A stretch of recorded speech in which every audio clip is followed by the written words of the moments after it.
Welcome to the official Tennis.com podcast featuring professional coach and community leader, Kamau Murray.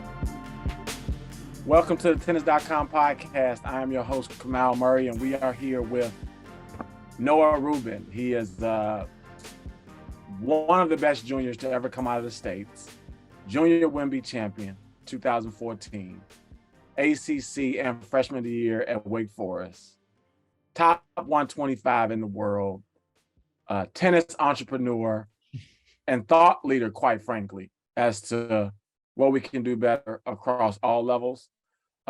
Please welcome to the show, Noah Rubin. Thanks so much for having me. It's good to see you. So I insulted you because, I'm from a cold weather state, and so I get it, right? But when I think about you, I associate you with California, LA, Carson, UCLA, and I'm sorry I offended you. Yeah, that was a tough one to start this off with. I'm going to be honest. For any of my close friends is, from New York or that have spent some time in New York with me, they know that is like the worst possible thing you could say to me. Yeah, I'm all the way on the other side where most Californians never step into because they are absolutely petrified of it. But New York, one and only, and then never leaving. Well, I think one of the things that scares, let's say, Californians and anybody from New York is, number one, you got to play indoors the whole time. Yep. Number two, there's not a lot of places to play. Number three, when you find a place, there's $100 an hour to rent a court. And number four, it takes an hour and a half to drive to practice for 2 hours and an hour and a half back. So it takes a nice, easy, leisurely drive to Carson. Compare that to driving to Sports Time or, Flushing, and you're like, nah, I don't want any parts of this. So given all those challenges, how did you make it in a cold weather climate, especially in New York City, where the courts are not plentiful?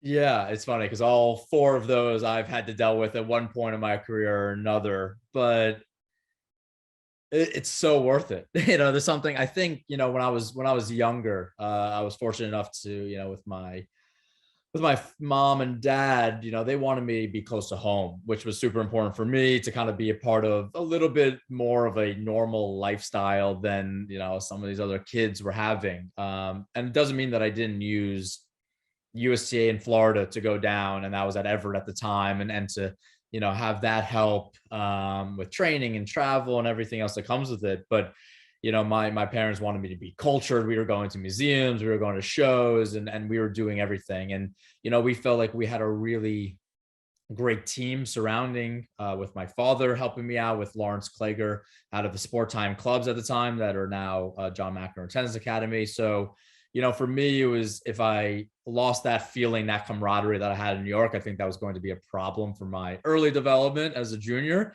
And luckily had, my dad who grinded it out to make sure that New York was a possibility, even though it is so tough. It really is. I mean, I'm the first one to say it. For especially tennis, it's truly almost impossible to do what I did.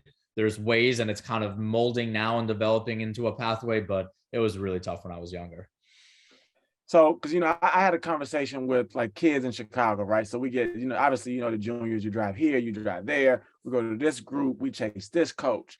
And I always say, if you put the hour and a half that you spend in traffic on the court that's close to your house, as long as the training is decent, right? So you got an hour and a half there, hour and a half back, or even 2 hours.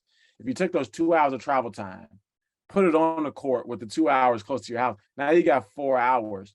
Even if the coaching is 75% of what you were trying to drive to get, you're probably going to end up further.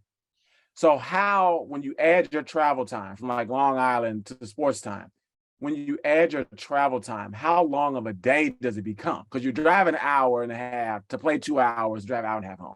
Yeah, no, those longer drives really started taking place a little bit later in my junior career. When I was younger, we were super fortunate with the group of players that I grew up with. On Long Island, there was actually a couple Sport Time clubs on Long Island that had incredible talent. Some of the best kids in the country, 5 to 6, 7 years older than me. So I was very fortunate that it was maybe at the worst, a half hour, 35-minute drive there. Sometimes in traffic, of course, there's never not going to be traffic, but yeah, it was when I was hitting 15 years old, when I was starting to play more ITF, some even futures at the time and Randall's Island was starting to develop as a John McEnroe Tennis Academy, that we started seeing those hour and a few rides. And yeah, I mean, it was difficult. Becomes a necessity, you start putting it on a simple balance, and it's like, hey, is it worth it to be in New York still and get this time? And I think at that point I was traveling so much that, when I was home, I was kind of biting the bullet.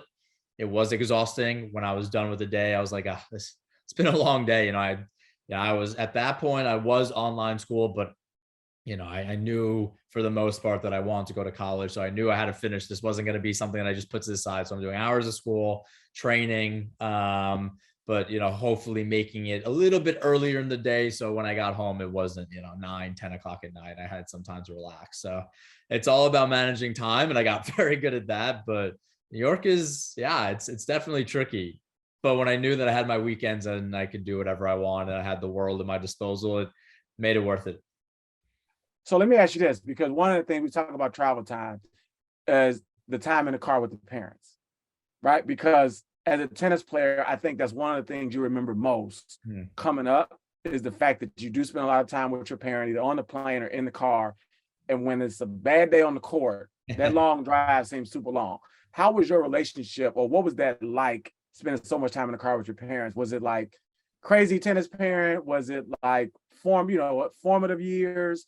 Describe that.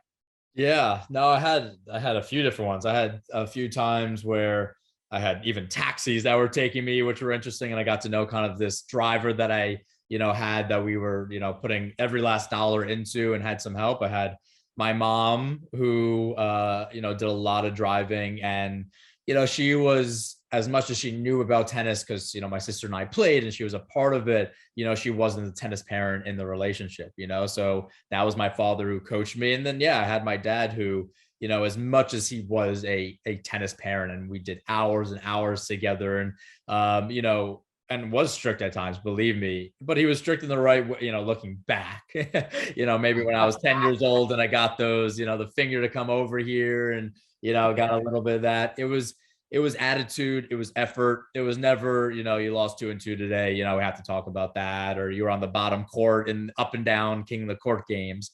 It was, no, you look like an idiot out there, your head's down and you're not trying. Like, well, what are we doing out here? So as much as that was a part of it, he still worked extremely hard to make sure that I knew, if I'm not enjoying it, let's stop and, tell me what's actually going on here. So the car rides for the most part were fine. During it, it was tricky. I had Lawrence Klager, who is on me since I was, 7, and he's kind of the magician, in the country, but especially in New York tennis, he's very well known here. And, had those guys on me, on my back. Lawrence was another one who drove me to and from practice. So dealt with a lot of different emotions and going forward. So matured me very, very young. And I knew to take every practice with a grain of salt, but it was a long process. So at what point did you begin to travel to Florida, right? Because you start to, analyze the time on court versus time in the car. And, we always, one of the things I like, or I always like try to shed light on, is that a lot of great American champions came from cold weather climates. A lot of them weren't born in Florida and lived in Florida. You got like D.Y., you got James Blake, you got yourself, you got Jack Sock. I mean, you got guys that like Andy Roddick, you know what I mean? You got guys that were not born in Florida. Yeah. Right. And sort of got good in a cold weather climate, and then sort of migrated when they were already good. So at what point did you make that shift where you start moving to Florida and spending more time in LA and that kind of thing? Yeah, I mean, the real move didn't really happen until my professional career. I don't remember the first time that I was invited, or actually, went over to Florida for a small training camp. Probably was around 10 or 11 years old. I maybe even 9, and I would go there for a few days or a week. And, there was a lot of different personalities, not only with the coaches, but the players. It was something that I wasn't accustomed to. So kind of when I was going back to my dad, I was like, I'm not sure if this is for me. This is a lot to deal with. We had back in those were like the Ty Kwiatkowski and Luca Corantelli and all these guys that were like training full time with USTA and Tommy Paul. And they were just, they'll be the first ones to say it. They were out of their mind. They were wild. This is, imagine young kids put in a spot, basically what they considered jail to some extent, of you can't leave this location. It's a lot of, pent up, minor testosterone that they have and just trying to do the craziest stuff in the world. So it was a lot. And for me, it was not something that I could do for extended periods of time, but I got used to it. And, obviously I started to travel with them.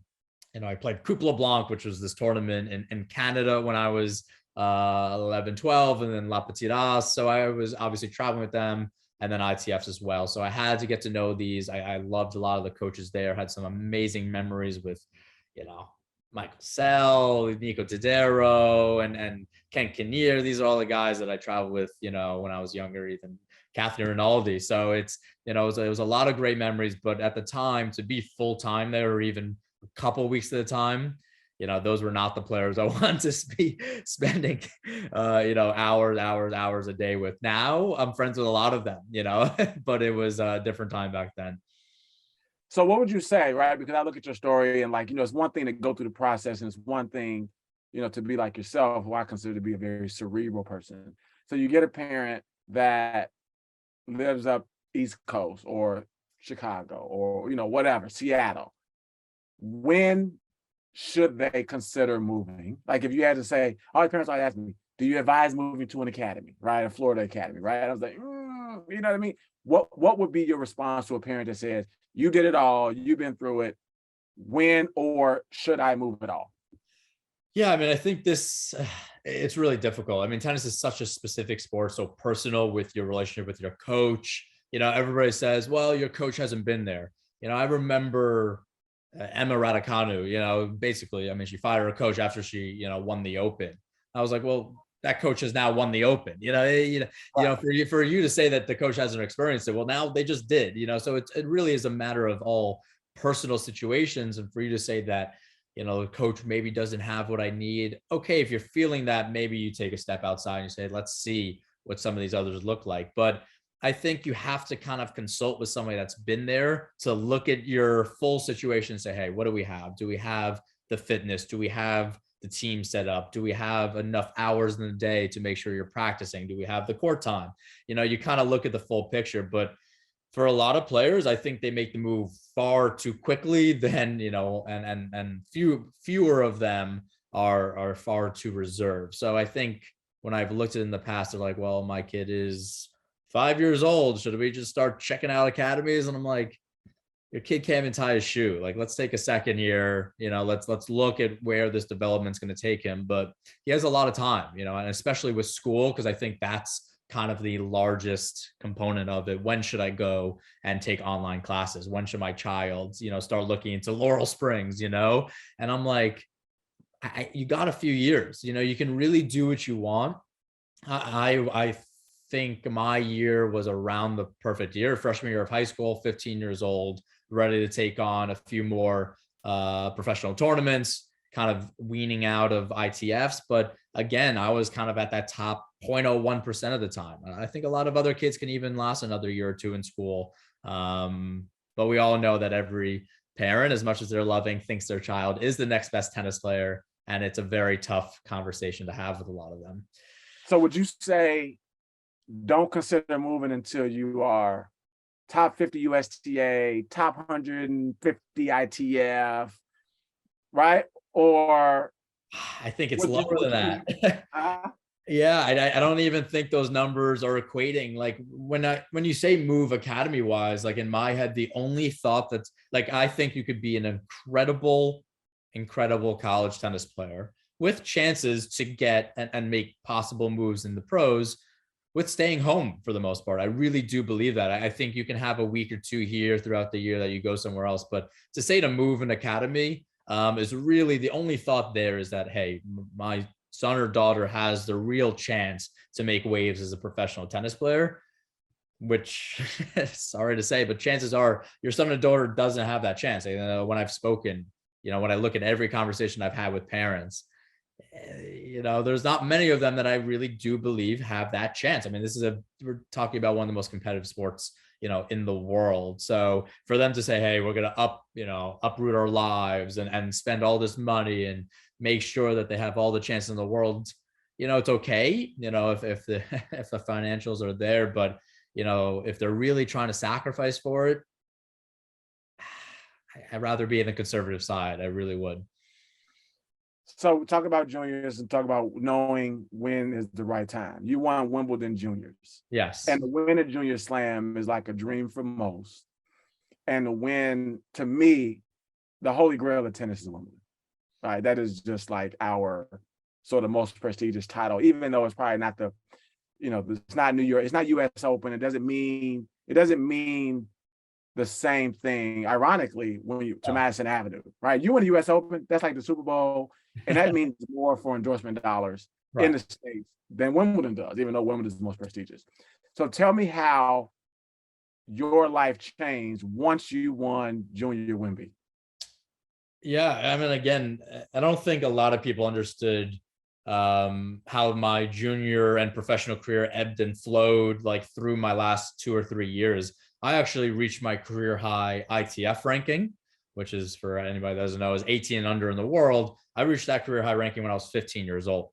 So I was 6 in the world a month before my 16th birthday. And at that point, I said, I'm done with juniors. I kind of got out what I thought I could. Could I have fought for the #1 spot? Sure. It wasn't really, something on my list at that time.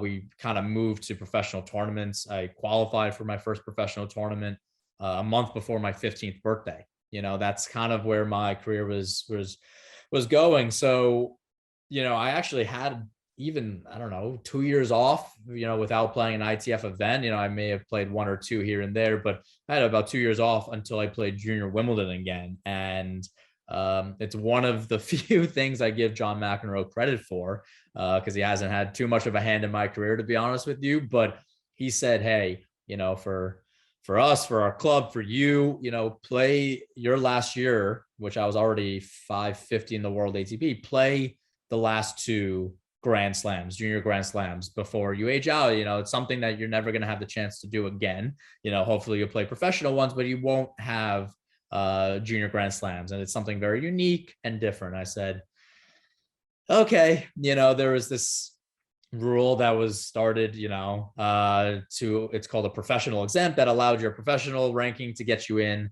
I missed the main draw exempt by like 50 spots. So I had to play qualifying. I qualified for the French Open, lost 3rd round to Quinton Halys, who's around 100 in the world right now. And he was another professional exempt. And then I turned to my dad. I'm like, I'm tired. Like, well, I don't need to be doing this again. Like, it was great. It was fun, but I didn't do that well. And clay was my best surface at that time. So here I was like, I really thought I had a chance to do something, and, didn't even get to the quarters. And I'm talking, we're sitting, my dad's like, you know what, we'll do this one a little bit differently. Let's just go down to, Wimby. Let's go down to London, just the day before. We'll get there. We'll have fun. We'll make a trip out of it. Really make it a vacation to celebrate everything you've done as a junior. It will kind of be an end. Get down there less than 24 hours before my first round qualifying match. And for those who don't know, it's actually not on site at Wimbledon. This is at Roehampton University. So you feel like you're playing, even though it's on grass, you feel like you're playing some random club tournament, which is, again, the same for qualifying of men's as well. Was down a set point in final round qualifying. I'm turning over. I'm like, what are we doing here? Why did we come so far? And I blinked my eyes, and I'm in the finals against Stefan Kozlov. And I'm like, oh, wow. Okay. I guess this week turned out okay. Right. I mean, I guess it's fine. And, to obviously win that tournament, to win that week, play all the Americans, playing Tiafoe, Fritz, Kozlov. Again, it was, I said this many times, it was less for me, more for my father. He sacrificed so much for him to have that week and to be there. He still cries about it, no matter what I did almost in professional tennis, which he was always so proud of, that moment for him kind of was the holy grail of everything we sacrificed as a junior. So it it meant so much for me to kind of have that for him, and for him to be at the Opera Hall with Djokovic at that time. And it was the first time I saw my father intoxicated, never saw him drunk before. And he's downing champagne glasses, but it was a great transition that then led into Kalamazoo, which was a crazy summer, winning singles and doubles there. And I know so much. It was a crazy 2 months. And in between those 2 months, deciding to take my talents to Wake Forest University, as the basketball players say. But yeah, what a whirlwind. So let me ask you this. I feel like junior slam champions, girls champions, right? Equate are a better indicator for professional women's careers, right? They're sort of aligned, right? You look at Anj Jabeur, won Junior Wimby, top 10 in the world. You look at Iga, right? You can look at the women who are the girls who won junior slams. Yeah. And they have top 40 careers. Yeah. Right? On the men's side, doesn't necessarily translate. No. Right? And why do you think that is? I think you could just go to, kind of genetics. I mean, females mature a little bit earlier on in their, careers. So when junior slams come around, I think a lot of the guys are still boys, and I think a lot of these girls are becoming, women in a sense. And for them, it's easily translating into women's tennis. And I think there's just a lot more separation in the physicality between the best men players in the best players in the world, but besides the best junior boys, in the world. I think there's a large disparity there. With the women, there's definitely a learning curve, and it takes some time, but I think that's a little bit closer. I really do. When I've seen the women play their finals, they just look more mature than the boys. They look like they're holding themselves to a higher level. They even look more professional at times. And the guys are like, oh, they're super talented. But a lot of them are skinny, and a lot of them, haven't really put on all their muscle yet. And you see them and it's like, oh, they have some ways to go. So I remember getting pissed after winning this futures match when I was like 18. And I was like, the guy wasn't that great. Like, I didn't feel that good. And my coach got off at the time. It was actually Tadero. And he said, that guy was one in the world like 4 years ago in juniors, and for me, the guy never broke into the top 800 in the world, right?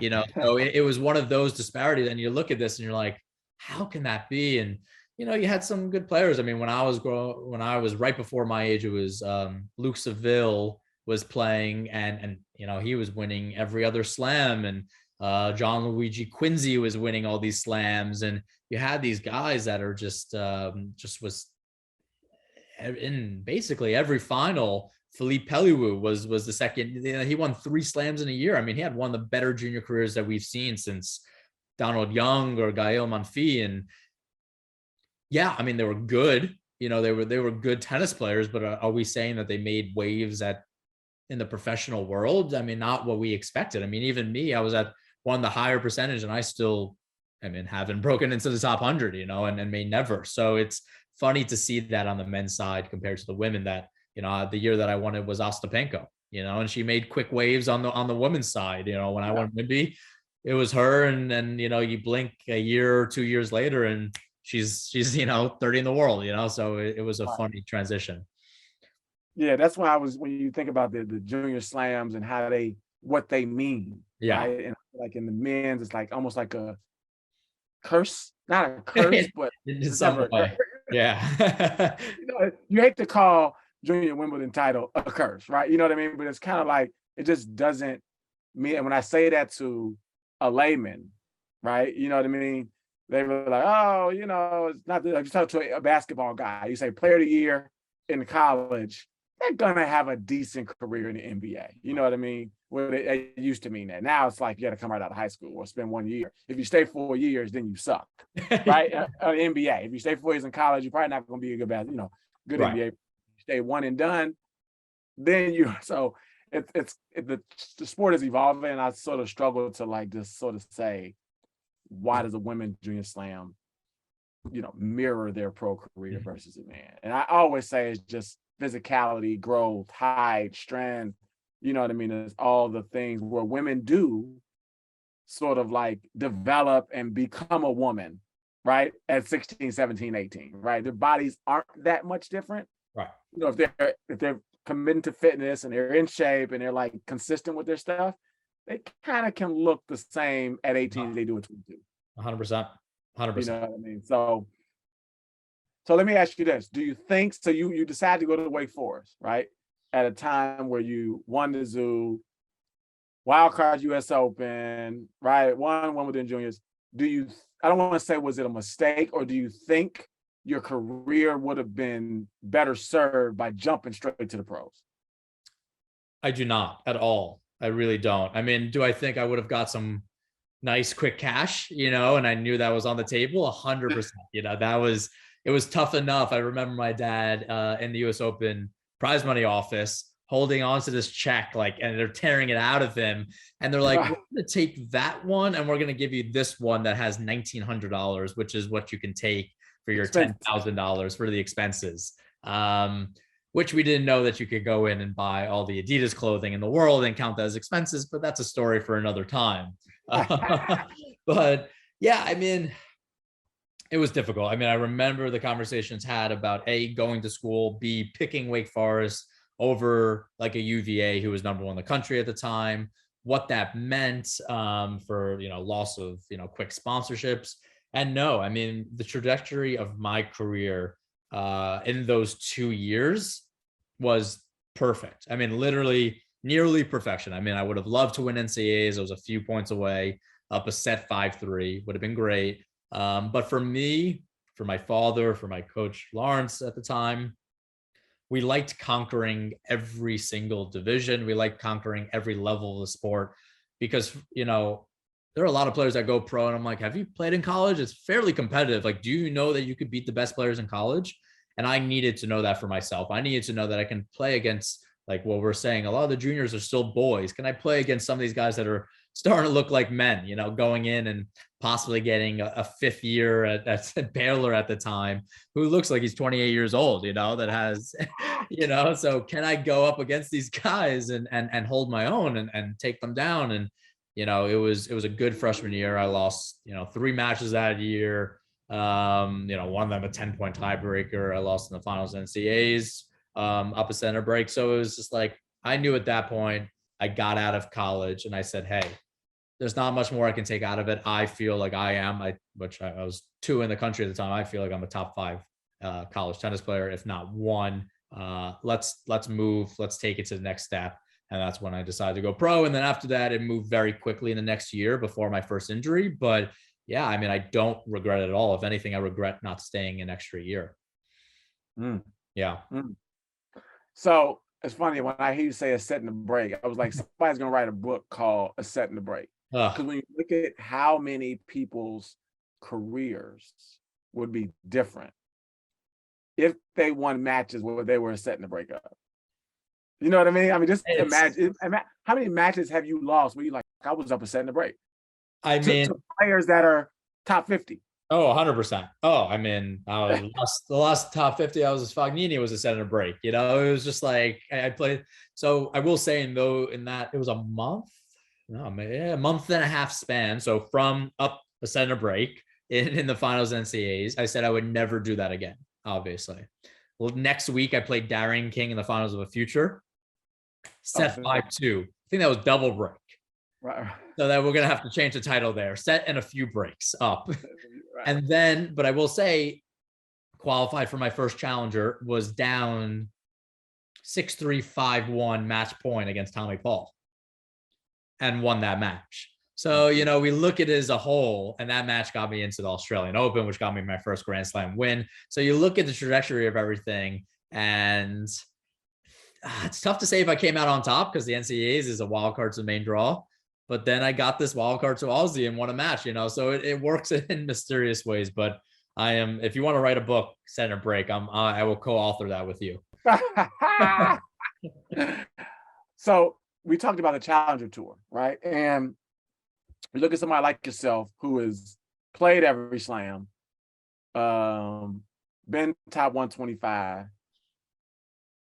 probably an advocate. You consider yourself an advocate for the 107, everybody 106, top 106 gets you directly into a slam. Right. Everybody else got a quality, right? And quality is tough. So, you think about somebody 125 to 225 who are damn good tennis players. Yep. Right. But may not make as good of a living as an NBA player. That's 125 to 225. Right. Right. Or a baseball player. Right. What do you think we need to do to try to keep those people, not help them get top 100, but keep them in the game longer? Because sometimes all people need is more time. Right. And unfortunately, you don't have enough money to stay out there long enough to get that big break, right? To get that lucky draw, to get that withdrawal, to get that lucky loser. You know what I mean? Sometimes it's just time. So what do you think we can do to try to get some of those, to keep some of those people in the game longer? Yeah, it's interesting. I mean, I think there's short-term effects that we could change, that we're seeing some changes with it. If you're just strictly talking people inside the top 250, I think it comes down to a little bit better distribution of prize money at the slams, which, without really breaking down the slams, they're already seeing to be the case. There are ways to make losing first round qualifying of a slam, instead of I think my first time I ever lost in qualifying, I think it was like around $5,000, maybe even a little bit less. And now we're up to 12 or 15 at this point. So if we can get that number to 25K, which for a lot of people seems crazy, really isn't that crazy for slams with how much money they're making and bringing in. There is a lot of possibilities I think can happen with a few minor changes. Then you're looking at players right off the bat making 100K, losing first round qualies of slams. I think that's something that we can start with. And, that's the only way, without fundamental changes and foundation changes to tennis, where people have a salary, that you can consider that in a really bad sense, because there's injuries and I've missed slams and everything else.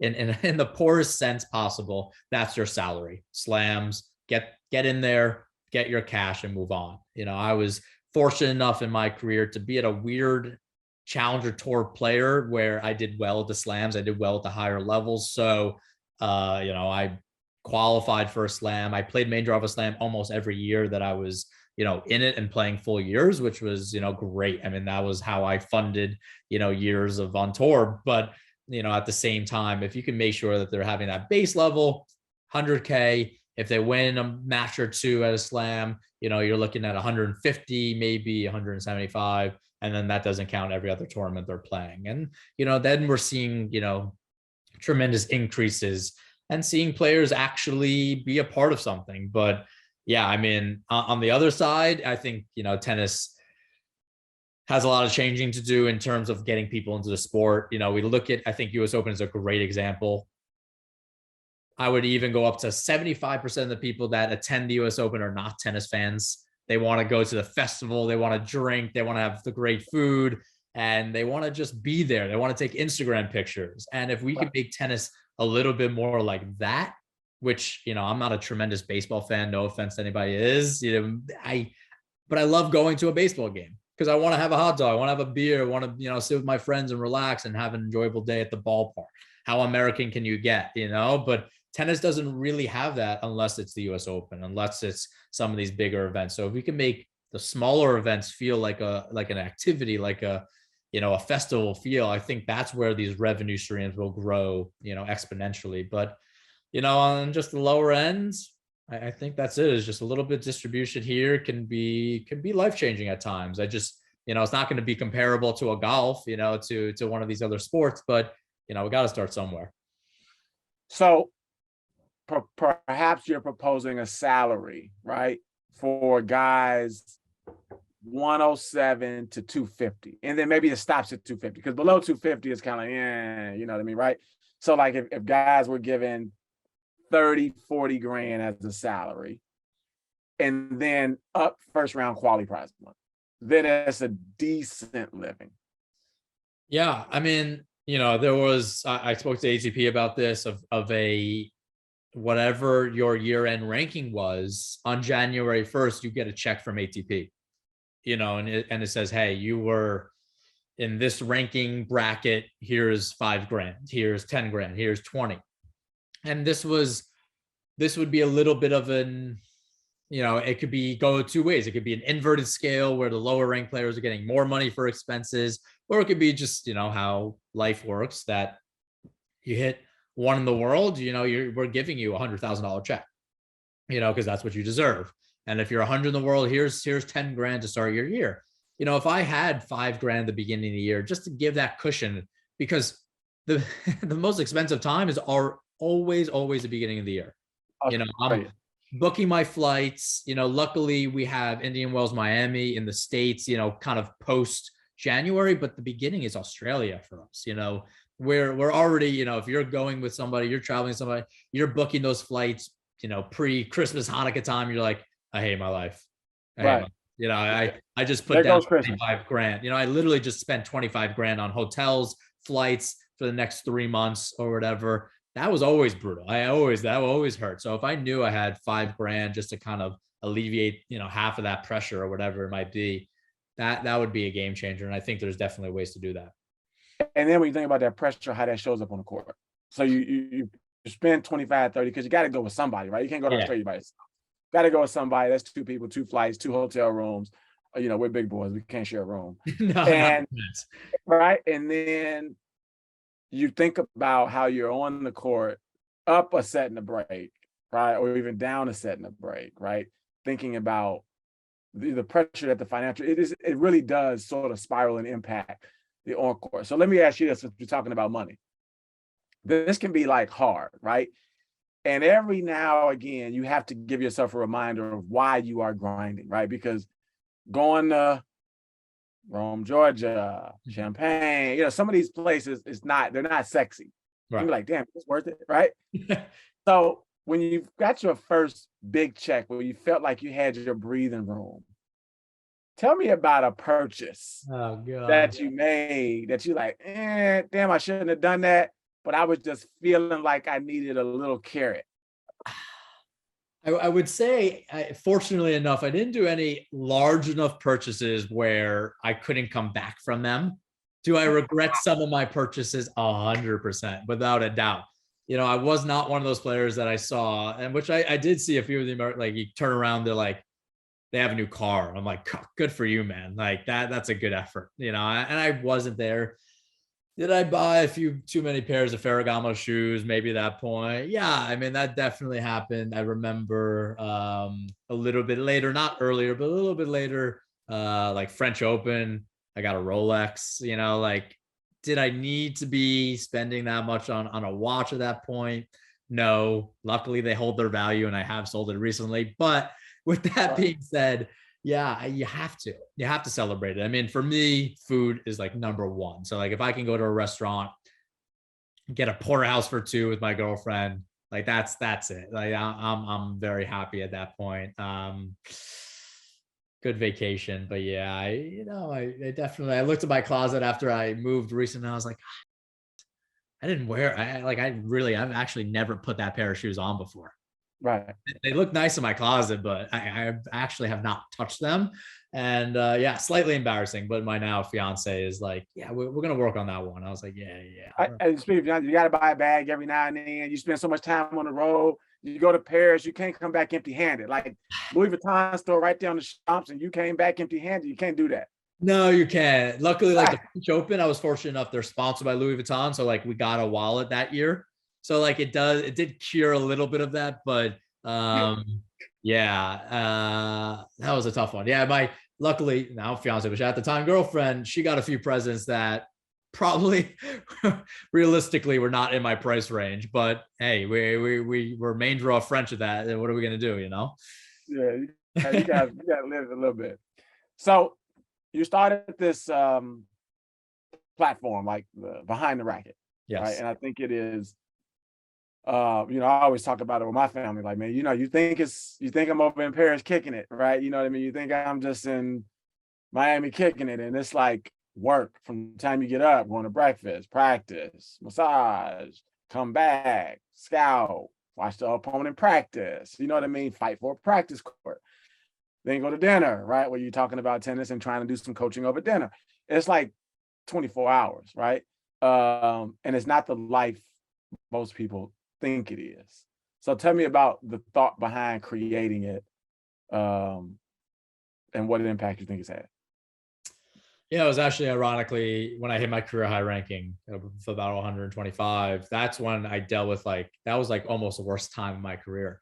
I thought at that point, you look at the ranking spots, you're like, I did a lot this year and I still need 200 ATP points, or whatever. And I'm like, that's to make it 99 in the world. And that was just a lot on me weighing. And I was like, I did so much. How much more do I have? And as many people know, I'm not, acing anybody off the court here. I'm a 5'9" Jew that's running around the court. I mean, now, it's a lot of effort every single match. That's just what I'm doing. So, yeah, I mean, I was dealing with anxiety and depression and how much more do I have? How do I, I was going on the road and, I was on an 8-match losing streak earlier that year in 2018. And just like, I can't do this, literally crying myself to sleep, losing and qualifying of challengers after, winning main draw matches and slams, after winning challenger titles. And I was like, what? You can lose to anybody in the world at any given point, but it was just the fact that I felt my career was going like this and then taking a plummet and there wasn't much I can do because there's no stability. There really is just no stability. You have to keep winning in tennis and make sure you're there. And I thought there's no way I'm the only one dealing with this. Let me just talk to a few friends, open up to them a little bit, see what they're going through. And I had this thought of why should I not just record kind of these conversations to see what they have dealt with, not only in their own anxieties in tennis, but in their life and see how that has affected them, made them the person they are today. And, I started with some of my closer friends with Ernesto Escobedo, Chris Eubanks, Bjorn Fertangelo, and talking to these guys, even, on the women's side, Jamie Lowe, Badley Kick, and seeing how all these experiences have molded them while also playing one of the most difficult sports in the world, and had absolutely no idea what it would become. I had 400 followers in the first month, and I'm like, okay, I don't know. What am I doing this for? But I just wanted to make sure that these stories were at least getting out there to a few people. And I turn around and I have 20,000 followers. And I'm like, okay, wow. And I'm getting messages from people of these stories are life-changing. I had no idea these people are going through this, and I didn't even know. And it was therapeutic for myself as well. But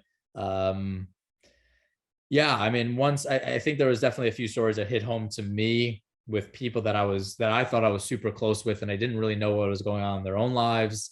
And they, branched out, and then it was just a lot of conversations were flowing, and it was super meaningful. And it's a responsibility that I have today to push it forward. And we have a lot of cool projects coming up with it, but at the heart of it, it's just bringing the fan closer to the player and allowing the players to share their stories the way they wanted to. So always think about this, right? Who on tour, right? Do you look at him like, man, that dude's making a bunch of cash, top 100 in the world, and I used to tune him up every time I played him. Because you look at tennis, it's all about matchups. The draw, I mean, it's all about matchups, right? You look at people who win slams, and they had 4 good matchups, and then they just got hot, right? And that confidence just fueled them to maybe some potentially tougher matches. Who on tour do you look at like, oh man, I used to bust his ass? There's definitely a few that I would like, that we were like neck and neck at 120 in the world, and I was taking him out, like Corentin Moutet, who is 50 in the world, or Dominic Kopfer, and these guys, I was taking them out 3-3, 5-5, consistently. I don't know if either of those have a win over me yet. I think I'm 3-0 with both of them. Or a Tiafoe, who kind of had his breakthrough with me. I gave 2 Americans their top 100 win, which absolutely kills me. Tiafoe was Stockton. We played in the finals of a 100K challenger, and that one got him to 97 in the world or something like that. And that was absolutely brutal. But have a winning record against him, beat Fritz in the finals of a challenger before he had his real big break. So, when I've done this before, when I'm really not in a good space. And I probably should never do this because it's only depressing. But it's, you go through, I went through the second round. I forgot what year it was, like Aussie Open last year or so. I went through the second round and I beat over half of the players that were in that second round. That's just how it is. That's what we're getting to. So, I don't need any more confidence to say that I could be 50 in the world. I know I can be, with the right team behind me and me feeling good and ready to play. It's just a matter of if I want to go through that or not. So, yeah, it does sting a little bit for sure, but I do have some good wins over them. So I'll take it for now. They remember. I mean, players get top 25 in the world and they be like, oh man, I remember no Rubin used to, like, no matter what my ranking is, I know I struggle against this dude. You know what I'm saying? Like players always have that. And I'm sure you got a person where it was like, I was 125 in the world, but I would always lose to this person who was 300. Oh, I pull this one, Frank Dancevich. I don't know if that name rings a bell to you. This is a clean tennis player. I think went 5 with Federer or something strange like that. He got to about 50 in the world, and I was 0-7 with him. I just could not. I just did whatever I did, and in my head, he was like the perfect matchup for me too, which was the worst thing. I love playing one-handed backhands. I love guys that are just slicing and chipping, and me kind of attacking and then getting that opportunity, but couldn't even get close to him until one day I beat him, and that literally lives in my memory forever. Nobody knows that, but it's kind of like one of those things where I'm like, I needed that for me to go to sleep. If I didn't have a win over this guy, I would never sleep again. All right, so since you played at every level, slams all the way down to challenges, I got this last question for you. Favorite stop on the tour and a place you never have to go to ever again? If you non-slam. Favorite stop on tour is not a slam. That's tough because it is considered a fifth slam. I'll give you one after this as well.